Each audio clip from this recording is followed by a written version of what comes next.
Please welcome Mike again. Come on. Okay. Here we are.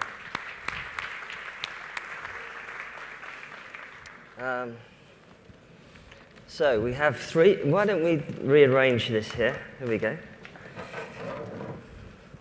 I'll just do some stage management. Here we go. I like to sit down. So everybody, I'm going to introduce our panel. Let's start here. We have KATHRYN FINK, who is the community lead from MeetUp.com. Zaryn Dentzel from Tuenti, the founder, one of the co-founders and CEO, and Gabriel, I can't say your last name, sorry. Aldamiz is good. Okay, say it again. Gabriel Aldamiz. Fantastic, CEO of Chicisimo. Let's hear it for these guys. So we're going to be talking about social networking, social media, but also the power of social to actually make your startup go viral and get users and all that good stuff. Let's do a really stupid idea, right? Show of hands. Who here is on Twitter? Put your hand up. Come on, put your hand up. Oh, we need more of you on Twitter. Who's on? Everyone's on Facebook, right? Yes, no, yes. Everyone's on. Anyone? Google Plus. A little bit. Oh, more on Google Plus. More of a geeky crowd. And everyone's on LinkedIn and stuff like that. I mean, it's obviously taken over our lives, and it's very crucial to become another inbox to some extent. But it's also crucial for the viral loop for startups. Now, I think the very interesting thing about MeetUp.com is its story about how it started post 9/11. Do you want to give everyone a heads up about MeetUp.com and just how it started? Yeah, absolutely. So MeetUp is the world's largest network of local groups that meet face-to-face, right? So it's very community-focused, this face-to-face networking. Honestly, this is a really big meetup. So you can just think about it like that. But the co-founder and CEO, Scott Heiferman, honestly had no interest in this sort of feel-good community crap, so to speak. And then 9/11 happened. And in the States, he saw this phenomenon of people getting together, saying hi to each other, honestly, for the first time for many people, talking with neighbors. And so he said, what the hell is going on in New York? And how can I make this happen more and more and continue to happen? And so he founded MeetUp.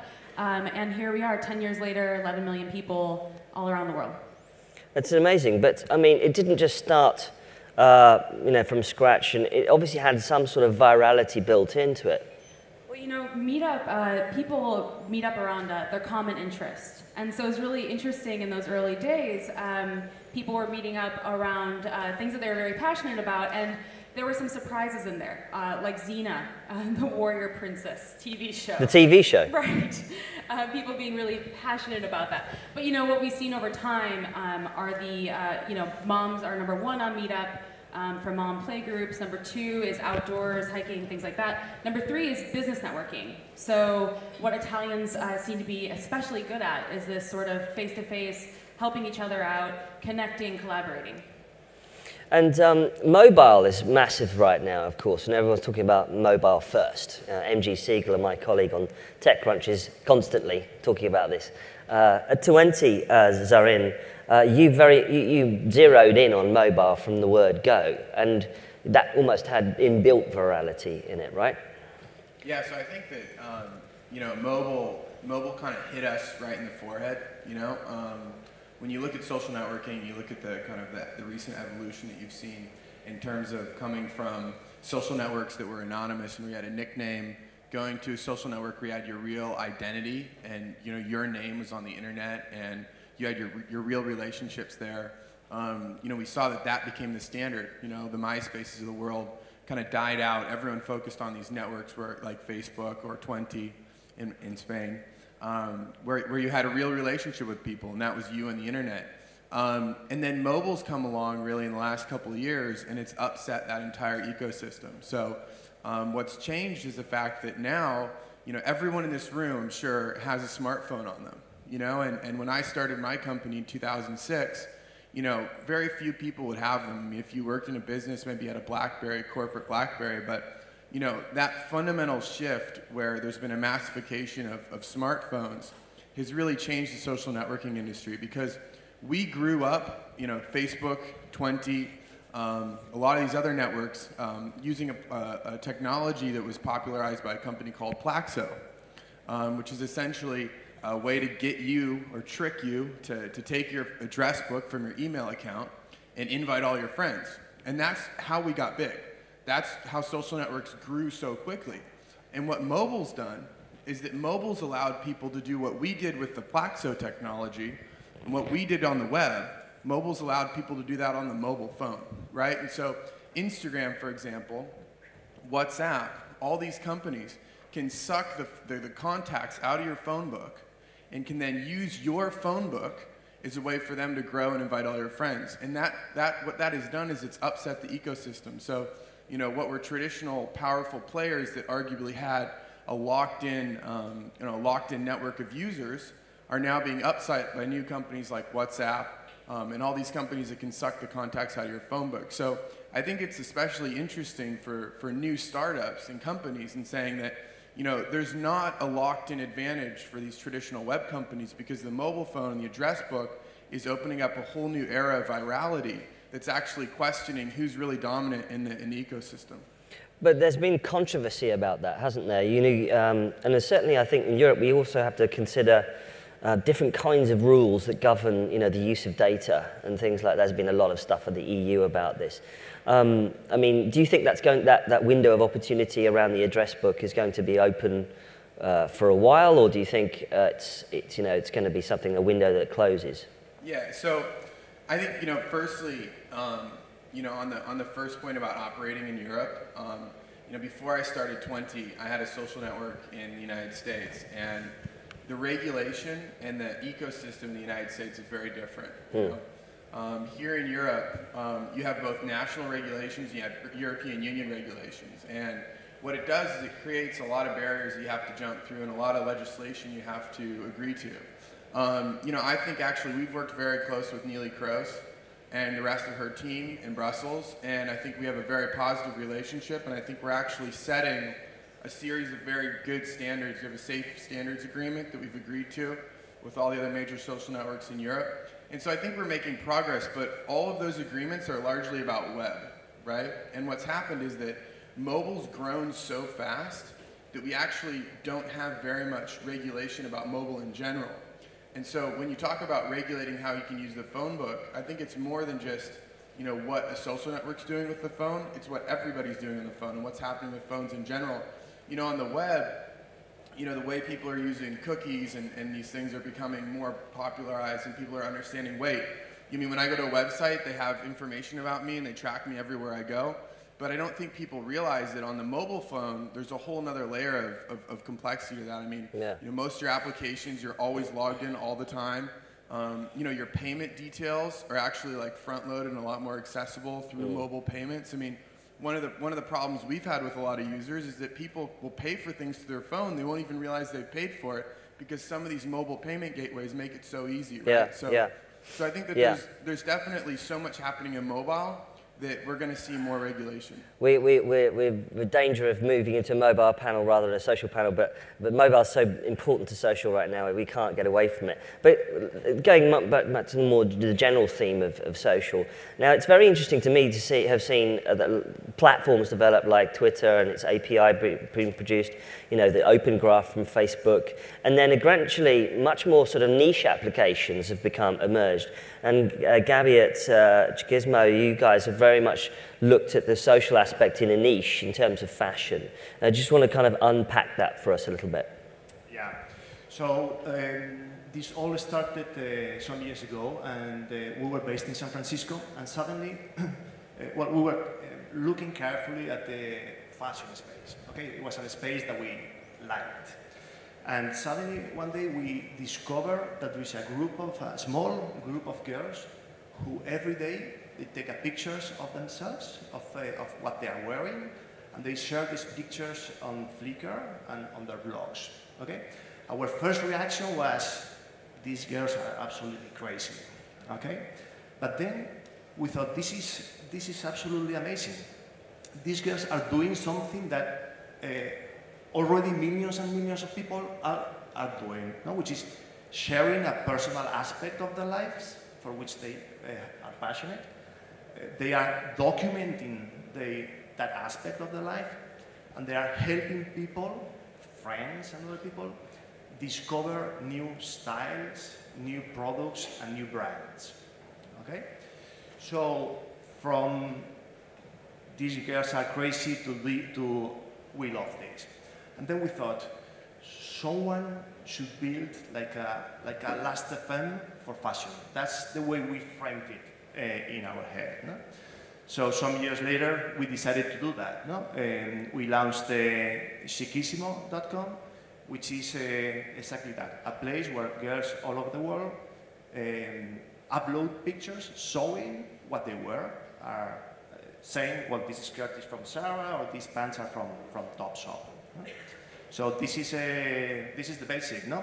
So one day, well, analyzing data, we pay attention, a lot of attention to data. We realized that this was kind of a game for our users. We call them fashionistas. They wanted to go to the front page, okay? Because you go to the front page on Chicisimo, you have a lot of votes. And they wanted some visibility, throughout the site. So we decided to, go further into this and gamify the community. So basically, what we did is a concept similar to Foursquare, where instead of becoming the mayor of a place, you become the top fashionista of a brand, and you get a flower. Okay, our badges are flower. No? But for us, what was important is to build something that was useful for people. Before trying to go viral and doing all this Twitter, Facebook, email integration, we paid attention to what can be useful for a specific group of persons. So that was the beginning. Do you think, KATHRYN, do you think at MeetUp, do you think that it's that there's a competition between you and the big social platforms like Facebook?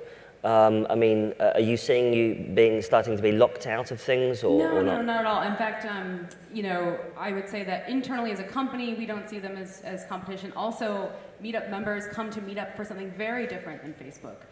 In fact, a lot of these social networks, just like they come to your site because they're passionate about fashion and they want to connect with that specific community, they can't necessarily do that on Facebook.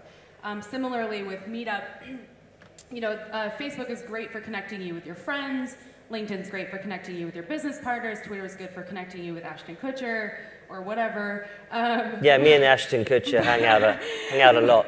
Right, but MeetUp will connect you with people in your area who care about the things that maybe your friends don't. Whether that's the tech industry, you might have fantastic friends, but they might not care at all about startups or know anything about it. You come to a tech meetup, you find business partners, you start businesses, you can demo your product, etc. That's the interesting thing about MeetUp. You're exactly right. Like for instance, in London, I know that there's multiple meetups in East London about web development or Ajax or God knows what else. But I mean, location-based networking is a new thing. In fact, Amos is the startup outside which is doing location-based networking, a little bit like Badoo or something like that. I mean, from your perspective, Zaryn, I mean, do you think that's a complete game changer, the entire location aspect of social networking?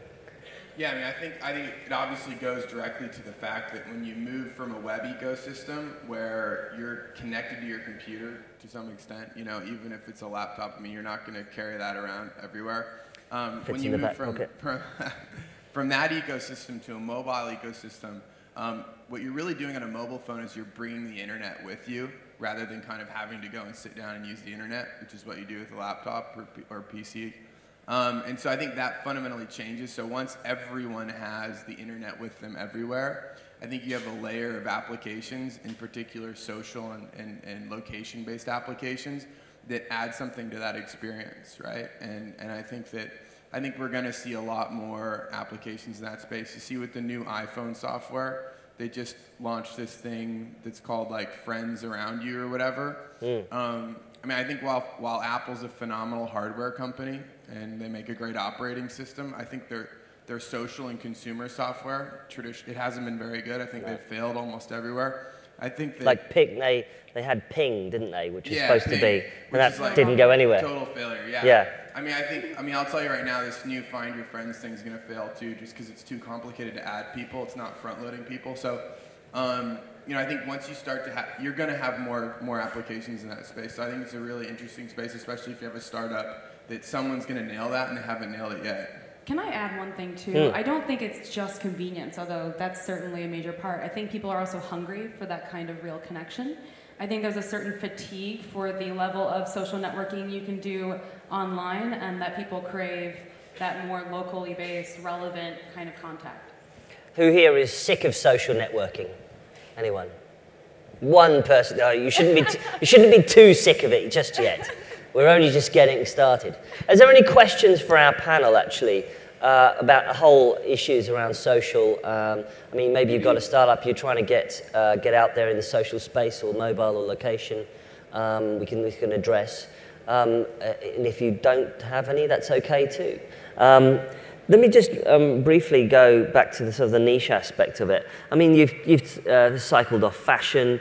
I mean, what other niches can people go into now? I mean, you look at something like Pinterest, for instance, which is kind of, I mean, now I see all these pictures from startups saying, we're the Pinterest for teenagers, or we're the Pinterest for kids, or I actually saw a Pinterest for pets the other day, for dogs. I mean, come on, right?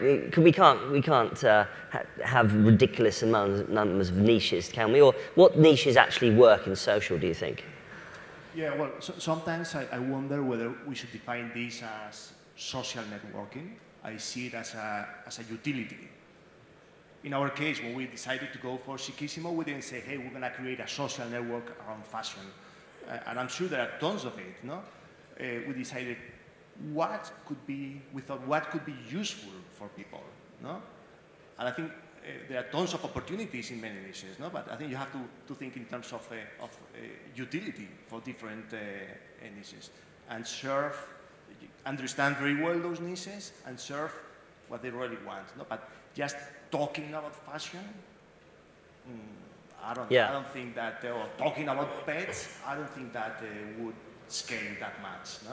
Yeah, I mean, KATHRYN, Meetup's very much about meeting people in groups. It could be any kind of a group, obviously. So that's one big, huge kind of niche you've basically sort of almost locked down to some extent. Do you think it ends there, or is there more to come? Actually, the question of niche is very interesting in the meetup ecosystem. You know, you mentioned the tech meetups in London. There are so many tech meetups in New York, for example, now, that you have this kind of cell division where there's a New York tech meetup with 900 people who show up every month, and it sells out, and they get together. And because of all the tech meetups, people now create, you know, the gay techies who live in South Manhattan, you know, so it just keeps dividing. And because people will hunt down and find the people that they can connect with. Right, yeah. And what about you at Tuenti, Zaryn? What's your roadmap now for the next year in terms of what you're doing in social? Yeah, so you know. You guys just launched a global platform, didn't you? Yeah, we did. So we've just recently launched the platform. We've opened it up to 14 additional languages. We opened it up in Italy, so anyone can sign on, tuenti.com. You can join and use our mobile applications. The plan for us, and this is really something we've been working on for a while, is just going back to the essence of what the user wants to do in the social platform. And for us, that's really about communication and sharing. It's about being able to communicate with anyone, but sharing with the people you care about. And I think that, if anything, the recent success of applications like Instagram and WhatsApp is that they focused on doing something really simple, and they've done it really well. And I think the transition that companies like mine need to make, and other companies in the social spaces, we need to figure out how to move from web to mobile, and that's the real battle for us as a traditional web company. I have over 150 engineers on web, and we really need to transfer all of that knowledge into the mobile space and compete on these different platforms. And so the future for us is really it's being massive on mobile phones, being massive in communication and sharing, and doing that globally. And so that's really the focus for us. Well, certainly walking around last night at dinner and talking to everyone, I certainly see that Italy really ought to be a powerhouse of social in the next few years going forward. So anyway, thank you very much to our panel. Thank you, everyone.